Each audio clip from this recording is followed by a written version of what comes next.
साथियों का, हमारे सभी कैमरा पर्सन का, प्रिंट मीडिया, इलेक्ट्रॉनिक मीडिया और डिजिटल मीडिया के सभी साथियों का बहुत बहुत स्वागत है।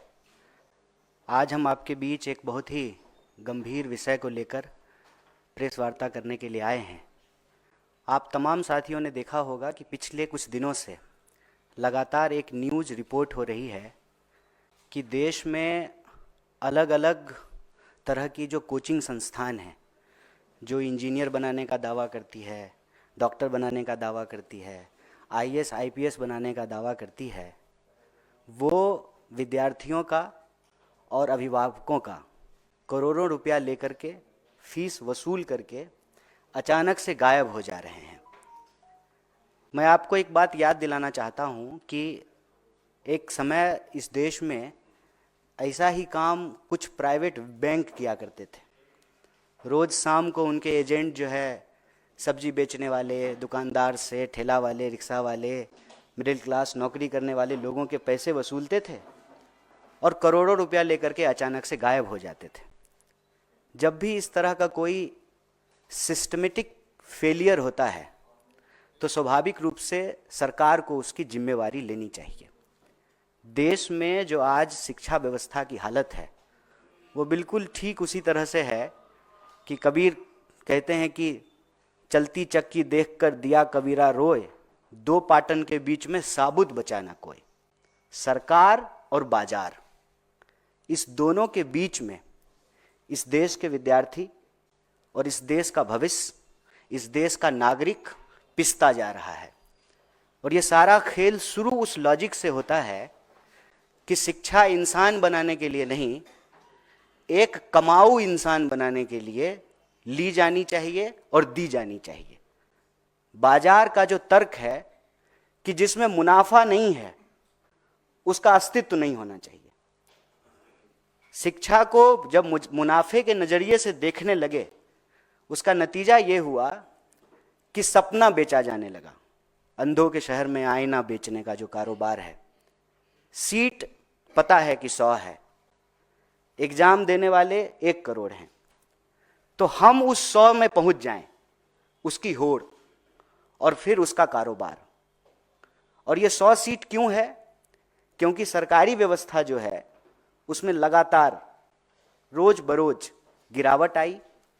सरकारी स्कूल में पढ़ाई नहीं होगा, सरकारी अस्पताल में इलाज नहीं होगा, तो स्वाभाविक रूप से सरकारी संस्थान जो हैं वो कमज़ोर होंगे और उसकी जगह पे जो है निजी संस्थानों की उत्पत्ति होगी। और ये जानबूझ करके किया गया, इसलिए ताकि शिक्षा जो प्राप्त करने वाले लोग हैं वो सिटीजन ना रहें, स्टूडेंट ना रहें, उनको कंज्यूमर बना दिया जाए। और इसी कंज्यूमर सर्विस के लॉजिक के तहत देश भर में कोचिंग की बाढ़ आई। आपने दिल्ली में देखा, बेसमेंट में पढ़ते हुए जो है विद्यार्थी की मौत हो गई। और जब हम मौत की बात करते हैं, भारत में एक संस्कृति है, गांव में अगर किसी की मौत हो जाए तो किसी के घर में खाना नहीं बनता है। सामने से अगर डेड बॉडी जा रही हो तो बिना जात बिना धर्म पूछे हुए लोग उसको नमस्कार करते हैं और कहते हैं कि आत्मा को शांति मिले। लेकिन हम कितने असंवेदनशील हो गए हैं, या हमको व्यवस्था कितना असंवेदनशील बना दिया है कि हर घंटे लगभग 2 स्टूडेंट, 24 घंटे में कम से कम 28 स्टूडेंट सुसाइड कर रहे हैं। और स्थिति यह है कि इस देश में किसान आत्महत्या से नौजवान आत्महत्या ज्यादा हो चुका है। जैसे किसान आत्महत्या के पीछे सिस्टम जिम्मेवार है, उसी तरह से स्टूडेंट की आत्महत्या के लिए भी सिस्टम जिम्मेवार है। और यह सिस्टम जो स्टूडेंट को मार रहा है, एक प्रेशर कुकर बना रहा है, वो सिस्टम ऐसे बन रहा है कि एक तरफ रोज सपने बेचे जाएंगे। 5 ट्रिलियन की इकॉनमी हो गई है।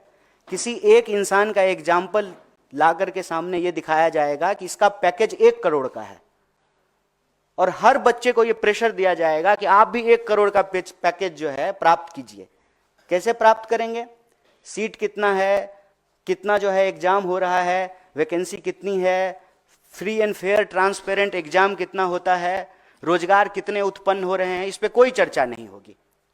रोजगार दिलाने के नाम पर कोचिंग संस्थान बनेंगे।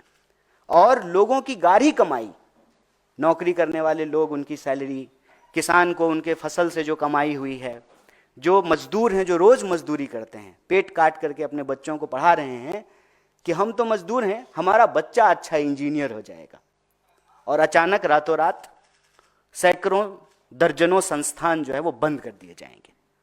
क्यों? क्योंकि उन्होंने मोटा फीस जो है वो वसूल लिया है माँ बाप का। और अब स्टूडेंट का क्या होगा वो स्टूडेंट जाने।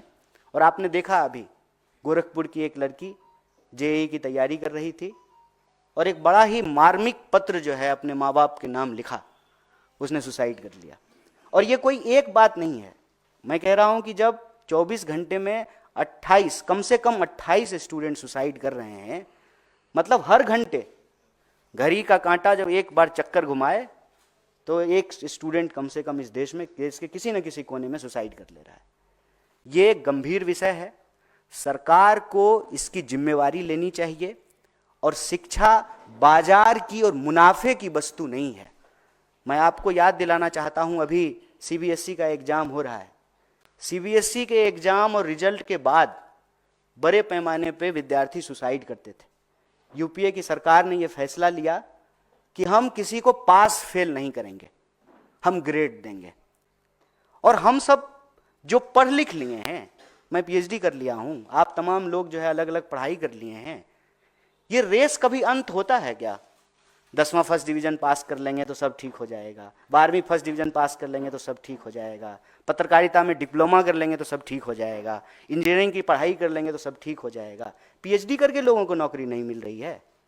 45 साल में देश में सबसे ज्यादा बेरोजगारी है। इतनी बेरोजगारी हिंदुस्तान के इतिहास में आज तक नहीं था।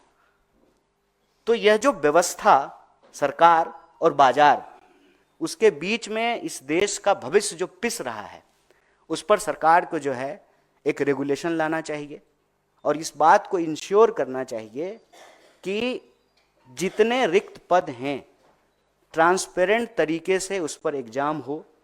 कोई ऐसा पेपर नहीं है जिसमें धांधली नहीं होती है, कोई ऐसी नौकरी नहीं है जिसको पैसे दे करके खरीदा नहीं जाता है। तो इस देश के भविष्य के ऊपर, इस देश के नौजवान और विद्यार्थी के ऊपर एक भारी दबाव है और एक सजग समाज के तौर पर, एक संवेदनशील देश के तौर पर इसकी सामूहिक जिम्मेवारी हम सबको लेनी चाहिए। सरकार को ये रेगुलेशन बनाना चाहिए और इस तहत हमारा कांग्रेस पार्टी की तरफ से 3 महत्वपूर्ण मांग है। पहला, आप सरकारी संस्थानों को बेहतर कीजिए। आप सरकारी संस्थानों को कमजोर करके निजी क्षेत्र को भी स्वाभाविक रूप से विकसित होने में बाधा उत्पन्न करेंगे। सरकारी संस्थान ठीक से काम करेगा, बीएसएनएल ठीक से चलेगा, तभी जियो धन धनाधन होगा। सरकारी संस्थानों को तबाह करके निजी संस्थानों को, अभी प्रधानमंत्री जी ने कहा अमेरिका में एक देश के व्यवसायी से जब उनसे प्रश्न पूछा गया, यहां तो प्रेस कॉन्फ्रेंस करते नहीं है, तो उन्होंने कहा कि निजी मामला है। निजी मामला कैसे है सर?